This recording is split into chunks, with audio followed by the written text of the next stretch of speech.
बहुप्रतीक्षित मोडणीम ते करकम या रस्त्याचे काम करकमच्या दिशेकडून सुरू झाले असून या सुरू झालेल्या कामाबाबत मोडणिंबकरांमधून समाधान व्यक्त होण्यास सुरुवात झाली आहे। तर दुसरीकडे मोडणिंब स्टेशन रोड ते 4 रस्त्यावरील अतिक्रमणाबाबत प्रशासन काय भूमिका घेणार यावर मोडणिंबकरांमध्ये कुजबूज आणि चर्चा सध्या सुरू आहे।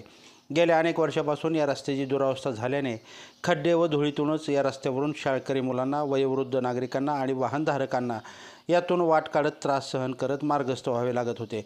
त्यामुळे या त्रासातून मुक्तता व्हावी म्हणून मोडणिंबकरांची या रस्त्याची मागणी होती।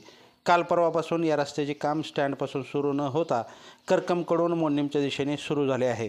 या सुरू झालेल्या रस्त्याच्या कामाचे स्वागत मोडणीमकरांमधून होत आहे।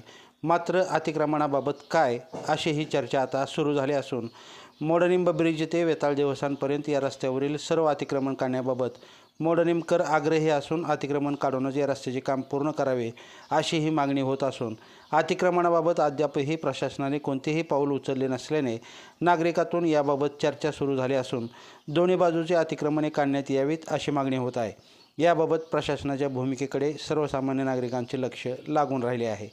लाईव्ह महाराष्ट्र झोन न्यूजच्या यूट्यूब चॅनलला सबस्क्राईब करा, तसेच आमच्या फेसबुक पेजलाही फॉलो करा।